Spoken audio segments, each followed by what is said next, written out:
আসসালামু আলাইকুম। 4-5 দিন আগে যে গরুটা কিনছিলাম মনোহরদী থেকে, ওই গরুটা আনতে আজকে যাইতেছি, রওনা দিলাম। দুইটা গরু একসাথে আনবো, সৃষ্টিগড় থেকে আনবো সজীব ভাইদের গরুটা, আর আমার গরুটা আনবো মনোহরদী থেকে। এই প্রথম আমি গরু আনতে যাইতেছি, আগে কখনো গরু এইভাবে কিনি নাই। তাও আবার একা, বড় ভাই ছিল, একসাথে মামা ছিল, ওদের সাথে কিনতাম। তো ওরাই কিনতো, আমি কোনো সময় কিনি, এটা আমার প্রথম গরু কিনা। সামনে নতুন বাস স্ট্যান্ড, নরসিংদী থেকে বেরোতেছি। পিছনে গাড়িতে আছে হৃদয়, সজীব ভাই, ইয়ামিন, আর আমি ভিতরে বসছি, যেহেতু আমার একটু কোমরের সমস্যা আছে, সমস্যা থাকার কারণে একটু ভিতরে বসতে হয়েছি। একটু পরে পিছনে চলে যাবো, কারণ এই গাড়িটা আমার কাছে চাঁদের গাড়ির মতো লাগতেছে। এটা কেন লাগতেছে একটু পরেই বুঝতে পারবেন সবাই। মানে গাড়িটা দিয়ে যাওয়ায় খুব মজা পাইলাম, এনজয় করলাম। এখন আছে সাহেবপ্রতাপ। এই সাহেবপ্রতাপ থেকে এখন এই যে বেলানগরের দিকে যাচ্ছি।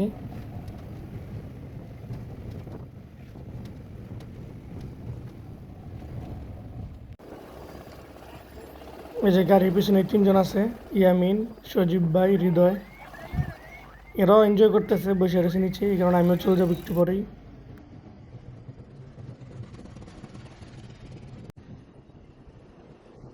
এই যে আমিও ছাদে উঠলাম, খুবই ভালো লাগলো। মানে অনেক বাতাস, ঠান্ডা লাগতেছে, কারণ যেহেতু বৃষ্টি বাদলের দিন, পুরোই ঠান্ডা একটা আবহাওয়া, ভালোই লাগতেছে। ইয়ামিন, সজীব ভাই, হৃদয়, আমরা দাঁড়ায় রয়েছি, মনে হচ্ছে চাঁদের গাড়ি আছি। চাঁদের গাড়ি বলে না, সাজেকের সেম এরকম ফিলিংস নিতেছি আমরা। রাস্তাটাও খুব সুন্দর, নতুন করছে রাস্তাটা, মনোহরদীর রাস্তা। আর এই যে হৃদয় তো দাঁড়ায় রয়েছে, বসে না, বলতে দাঁড়ায় আরাম লাগে। আমরা পরে বসলাম একটু, তখন ভালোই লাগতেছে, খুব এনজয় করলাম আজকের দিনটা। কষ্ট ভুলে গেছি একসাথে যাওয়ার কারণে। হয়তো আলাদা গেলে কষ্ট লাগতো, পরিশ্রম লাগতো, এই কারণে বন্ধু বান্ধব নিয়ে গেছি, ভাইবাদার নিয়ে গেছি, আরাম পাইলাম। পরিবেশটাও দারুণ ছিল, সুন্দর পরিবেশ। গ্রামে ঢুকার পর রাস্তাটাও একবারে ছোট, চিকন রাস্তা, দুই পাশে কাঁঠাল গাছ। তার মধ্যে আবার বললাম যে মেয়ে দেখেন কত ছোট ব্রিজ, এটার মধ্যে এক পাশ দিয়ে গাড়ি আসলে আরেক পাশ দিয়ে গাড়ি যাওয়ার কোনো সিস্টেম নেই। এখানে অনেকক্ষণ ছিলাম আমরা জ্যামের মধ্যে।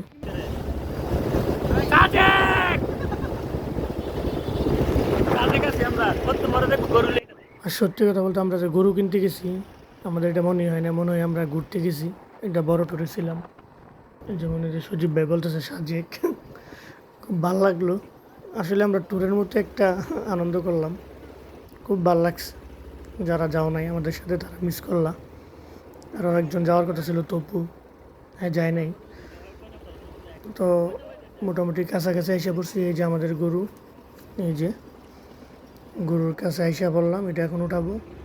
এই যে কাকা নিয়ে আসছে, যে সাথে সাথে আনার পরে সাথে সাথে উঠে গেছে, কোনো লেট হয় নাই, সুন্দর ব্যবস্থা ছিল, তাই গরুটা সহজে উঠছে।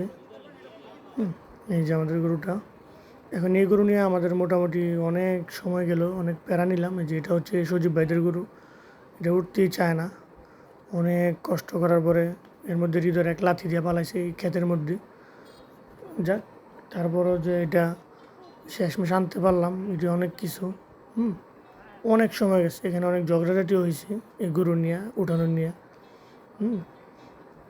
তার মানে মোটামুটি ভালো একটা প্যারাসানি দিয়েছে এই গরুটা, কোনো রকমে উঠতেছিল না। প্রায় মোটামুটি আধা ঘন্টার উপরে হয় চেষ্টা করার পর এটা উঠাইতে পারছি। যাক, তখন বাড়ির পথ রওনা দিলাম, 2টা গরু নিয়ে নিলাম আলহামদুলিল্লাহ। তো সবাই দোয়া করবেন। আজকে দিনটা ভালোই গেল, যদিও মানুষের কষ্টে যায়, আমাদের কষ্ট যায় নাই, একসাথে গেছি এই কারণে। এই যে এটা আমার গরুটা তাকায় রয়েছে। তো সবাই ভালো থাকবেন, আসসালামু আলাইকুম।